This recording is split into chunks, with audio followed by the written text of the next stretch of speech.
Good morning all of you. अपन ने जो इससे पिछला पार्ट किया था, चैप्टर 4 का पार्ट 1 कर लिया था। आज पार्ट 2 है। इसके अंदर हमने जो पार्ट 1 था उसके अंदर हमने पढ़ा था कि कैश बुक जो होती है वो हमारी 4 प्रकार की होती है और हमने उसके बारे में पूरा इंट्रोडक्शन पढ़ा था। आज हम एक स्तंभीय रोकड़ बही का प्रैक्टिकल क्वेश्चन करके देखेंगे कि किस तरह से व्यवहारों को इस एक स्तंभीय रोकड़ बही में हम लोग लेखा करते हैं या लिखते हैं। एक स्तंभीय रोकड़ बही, इसका इंट्रोडक्शन हमने पढ़ लिया था कि व्यापार में जो सभी प्रकार के नगद लेन देन होते हैं उसको हम क्या करते हैं, इसमें लिखते हैं। और किस तरीके से काल क्रमानुसार का मतलब होता है तिथि से, समय से या दिनांक से, दिनांक वाइज हम इसका लेखा करते हैं। ये हमारे पास फॉर्मेट है। हमने कल कॉलम के बारे में भी जाना था कि एक स्तंभीय रोकड़ बही में जो है 8 कॉलम होते हैं। मैंने सबके लिखा था 8, 10 और 12। फिर क्या कह रहे हैं, देखिए रोकड़ बही का जो फॉर्मेट है हम देखेंगे। इसके अंदर हमारे पास ये फॉर्मेट है, तिथि हम ये लिख सकते हैं डेट, विवरण जिसको हम पर्टिकुलर कहते हैं, ये बही पृष्ठ संख्या है, लेजर फोलियो, LF या JF लिखते हैं, राशि यानी कि अमाउंट लिखेंगे। अब ये जो रुपए का निशान है वो इस तरीके से हम नहीं लिखते हैं, ये गलत हो जाता है। रुपए का निशान जैसा वैसा लिखेंगे। फिर से तिथि यानी डेट, पर्टिकुलर जिसको विवरण कह रहे हैं, और बही खाता पृष्ठ संख्या और राशि। यहाँ प्राप्त क्या है, रिसीप्ट है, और यहाँ भुगतान है यानी कि पेमेंट है। रूपा ट्रेडर्स की हम एग्जांपल पहला कर रहे हैं। एग्जांपल इसलिए करवा रही हूँ ताकि आप ये आइडेंटिफाई करवाए कि क्या लिखा हुआ है तो क्या किया गया। हम कल क्वेश्चन भी करेंगे, लेकिन क्वेश्चन पहले आपको पता तो चले कि क्या लिखा हुआ है तो क्या किया। सीधा मैं बता दूंगी तो आप उसको थोड़ा आइडेंटिफाई नहीं कर पाएंगे, आपको थोड़ा कंफ्यूजन रहेगा। नहीं तो जैसे कि मैं ये पूरा करूंगी आप देख पाओगे, आपके पास भी लिखा हुआ होगा, आप देख पाओगे यस ये चीज ऐसी हुई तो उसको ऐसा किया गया। आइए कारण पहला करते हैं। जैसे जैसे हमको दे रखा होगा, देखिए इसमें सबसे पहले क्या करते हैं, सबसे पहले हमारे पास जो बैलेंस अवेलेबल होता है हम उसको लिखते हैं। सबसे पहले हमारे पास जो भी हम बही बना रहे हैं, अगर उसका बैलेंस अवेलेबल है तो हम सबसे पहले उसका बैलेंस लिखते हैं। जैसे मैं अब क्वेश्चन पढ़ रही हूँ, पहला जो पेज नंबर आपके 107 पे दे रखा है। देखो सबसे पहले आपको तिथि दे रखी है तो हम सन लगा देंगे। 2017 की बात कर रहे हैं हम इसमें। सबसे पहले कह रहे हैं नवंबर, और किसकी बात कर रहे हैं, नवंबर की। फिर कह रहे हैं सबसे पहले 1 नवंबर को हस्तगत रोकड़, यानी कि ये आपका बैलेंस बीडी है। हम उसको इंग्लिश में लिखते हैं तो लिखते हैं टू बैलेंस बीडी। और अगर हिंदी में लिखना चाहो आप हिंदी में आपके पास अवेलेबल है तो इसलिए मैं इंग्लिश में लिख रही हूँ सबको, ठीक है। टू बैलेंस बीडी कितने रुपए हैं हमारे पास, 30,000। तो हम यहाँ पर अमाउंट लिख देंगे 30,000, ठीक है। नेक्स्ट हमारा जो ट्रांजैक्शन है, देखो ये ट्रांजैक्शन कब हुआ है, 1 नवंबर को। कब हुआ है, 1 नवंबर को। 4 नवंबर को देखिए कह रहा है गुरमीत द्वारा प्राप्त नगद, यानी कि गुरमीत से मुझे नगद प्राप्त हुए। तो इसके लिए हम क्या एंट्री करेंगे, देखो यहाँ पर मैं एंट्री करके भी बताती हूँ। Cash account debit to Gurmeet, ठीक है। अगर हम हिंदी में लिखते हैं तो हम लिखते हैं इसको नगद खाता नाम, किससे लिखते, गुरमीत खाते से, ठीक है। यानी कि देखिए कैश अकाउंट क्या हो रहा है, डेबिट हो रहा है। तो यहां भी इस साइड पे हम डेबिट साइड ही जाएंगे। तो देखिए हम लिखेंगे टू गुरमीत, प्राप्ति है हमें गुरमीत से पैसे मिल रहे हैं, इसलिए कितने मिल रहे हैं, देखिए 12,000। मैं सभी व्यवहार की एंट्रियां भी बताऊंगी जिससे आपको पता लग सके कि हाँ जब हमें पैसे मिल रहे हैं तो वो हमेशा डेबिट होते हैं, और हमारे पास से जब पैसे जाते हैं तो वो क्रेडिट होते हैं, ठीक है। थर्ड देखिए ये कितनी तारीख को हुआ ट्रांजैक्शन, ये हुआ हमारे पास 4 नवंबर को। उसके बाद देखिए 8 नवंबर कह रहा है बीमा का वार्षिक किस्त भुगतान किया गया, यानी कि हम उसकी एंट्री करेंगे। अगर हम उसको इंग्लिश में एंट्री करते तो हम एंट्री करते हैं insurance premium account debit to cash. क्या करते हैं, insurance premium account debit to cash. और अगर आपके हिंदी में की जाएगी तो हम लिखेंगे इस तरीके से बीमा किस्त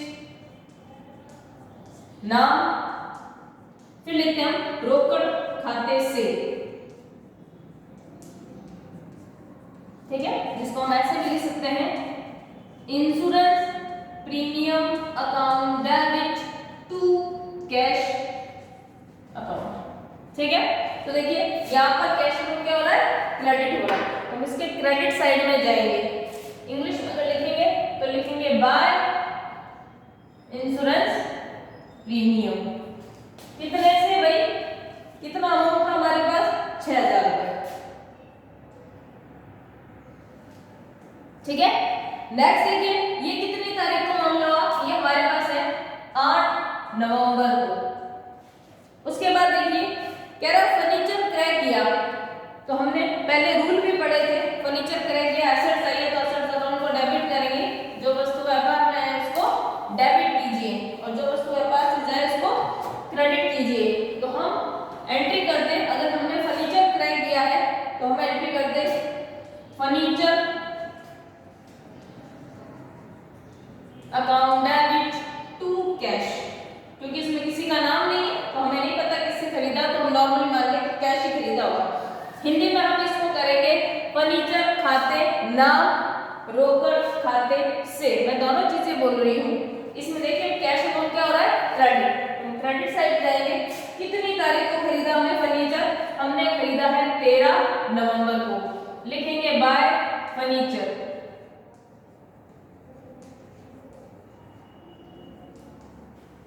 कितने रुपए का है, हमारे पास है 13,800 रुपए का।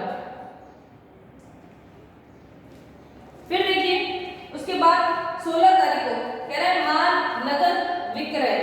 तो देखिए माल को हमने विक्रय किया, हम क्या एंट्री करेंगे, इसका मतलब नगद विक्रय किया यानी कि पैसा हमारे पास आया, हम एंट्री करेंगे cash account debit to sales. मैं सारी एंट्री केवल बोलूंगी, और अगर हिंदी में करेंगे तो करेंगे रोकड़ खाते नाम विक्रय खाते से। तो देखिए क्योंकि हमारे पास कैश आया है बेचने से, तो हम यहाँ पर एंट्री करेंगे 16 तारीख को, 16 नवंबर को, किससे, माल नगद। तो हम एंट्री करते हैं cash account debit to sales, तो हम यहाँ पर लिखेंगे टू सेल्स। और अगर आप सब हिंदी में लिख रहे हो, हिंदी में आपके पास लिखा हुआ है, हम लिखेंगे विक्रय। कितने रुपए का हमने विक्रय किया माल, देखिए 28,000 का। उसके बाद देखिए कह रहा है 16 तारीख के बाद 17 तारीख को कह रहा है मुद्रित से माल नगद खरीदा। तो देखिए माल नगद खरीदा, हम एंट्री करेंगे purchase account debit to cash. क्या एंट्री करेंगे, purchase account debit to cash.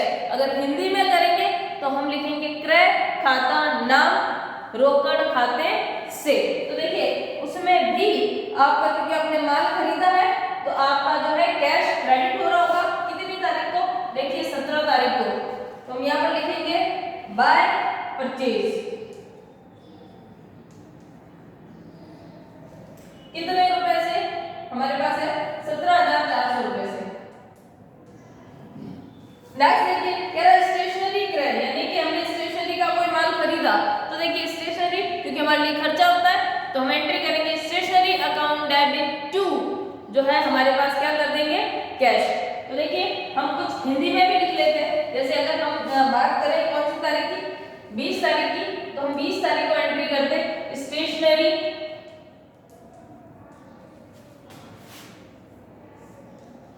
खाते नाम, फिर लिखते हैं रोकड़ खाते से। ठीक है, कितने रुपए की है, देखिए 1,100 रुपए की। ठीक है, कितनी तारीख को हो रही है, 20 तारीख को। देखिए कैश अकाउंट क्रेडिट हो रहा है, हम लिखेंगे बाय स्टेशनरी। जब हम हिंदी में लिखेंगे तो यहाँ टू और बाय का यूज नहीं करते हैं हम। कितने रुपए की स्टेशनरी है, 1,100 रुपए। फिर देखिए 24 को कह रहा है रुक्मणी को रोकड़ पूर्ण भुगतान, यानी कि हमने रुक्मणी को पैसे दिए हैं पूर्ण भुगतान के रूप में। तो कोई ना कोई चीज खरीदी होगी, तो हमारे पास अब ये पता नहीं है कि पहले कितने रुपए की चीज खरीदी थी और पूर्ण भुगतान में कितने दिए। तो मानकर चलते हैं जितना हमें अमाउंट दिया गया है हम उतना ही पूर्ण भुगतान किया।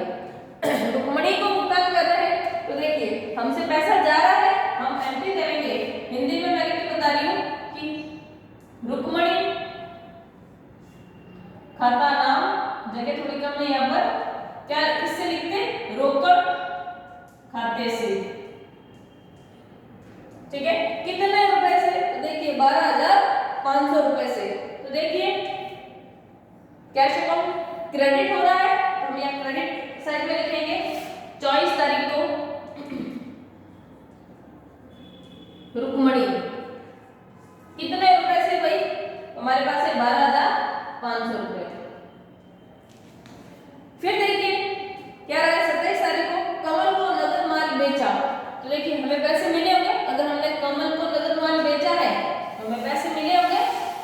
करते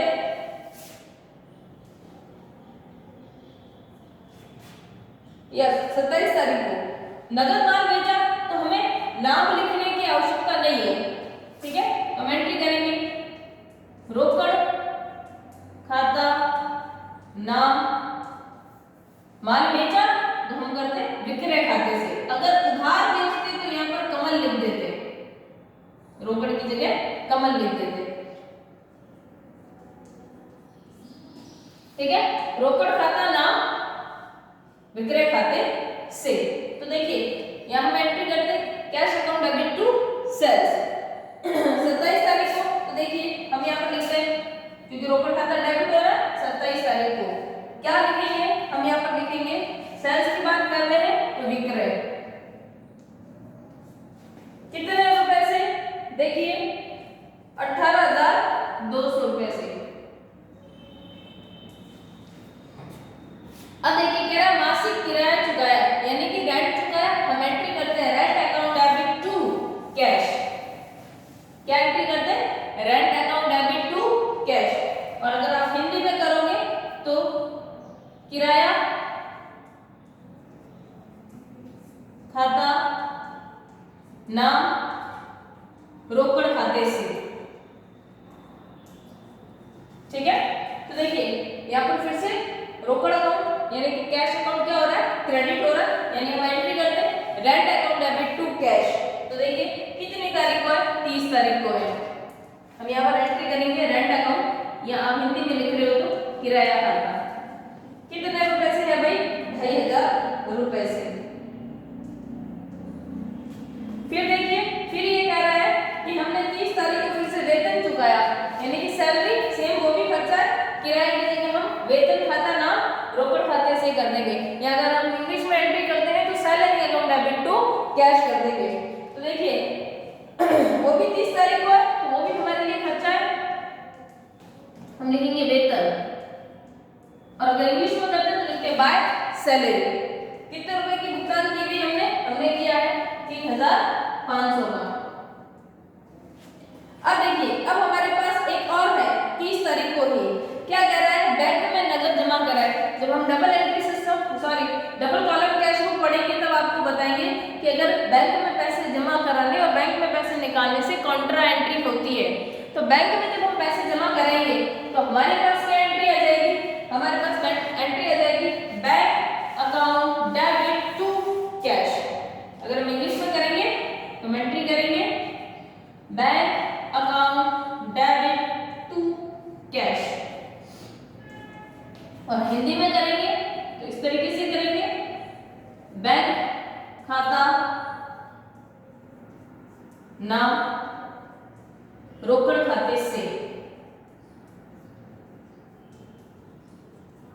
ठीक है। देखिए इसमें कैश अकाउंट क्रेडिट हो रहा है, हम बाय में जाएंगे 30 तारीख को, बिल्कुल 30 तारीख 30 नवंबर बैंक में जमा करा है, इसलिए हम लिखेंगे यहाँ पर बैंक।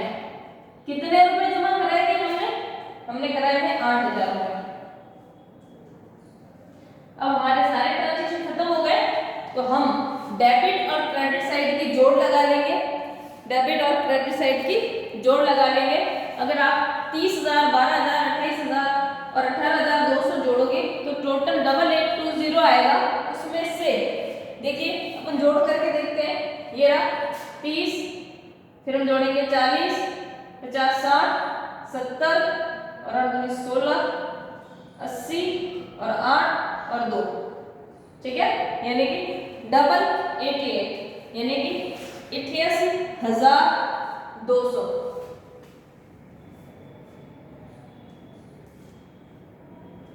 ठीक है, इनमें से हम यहाँ जोड़ लगाकर देख लेंगे कि ये कितने आते हैं, उतना अमाउंट हम इसमें से क्या कर देंगे, लेस कर देंगे। लेस करने के बाद क्या होगा, जो भी हमारा बैलेंस आएगा, मेरे पास इधर जगह नहीं है, आप डेबिट साइड की जोड़ यानी कि साइड की जोड़ लगाकर क्रेडिट साइड का जितना भी बैलेंस है उसको अगर आप लेस कर दोगे तो यहाँ जो भी बैलेंस आएगा आप लास्ट डे यानी 30 नवंबर को लिख दोगे, शेष आगे ले जाएंगे, जिसको कि आपकी हिंदी में लिखा हुआ है आ ले, या आप उसको लिख सकते हो, अगर पूरा क्वेश्चन इंग्लिश में कर रहे हो तो आप लिखोगे बाय बैलेंस सीडी। जो इस साल का बैलेंस CD होगा वही अगले साल का बैलेंस BD होगा, यानी कि जो इस साल का अंतिम शेष होगा वही अगले साल का ओपनिंग बैलेंस भी होगा। मेरे पास थोड़ी यहाँ जगह नहीं है, आप लोग इसका बैलेंस निकाल के क्वेश्चन करके देखना, आपको आएगा। और उससे मिलते जुलते जो आपके पीछे क्वेश्चन दे रखे हैं जिसके अंदर आपको सिंगल कॉलम कैश बुक बनानी है उसको बनाइएगा।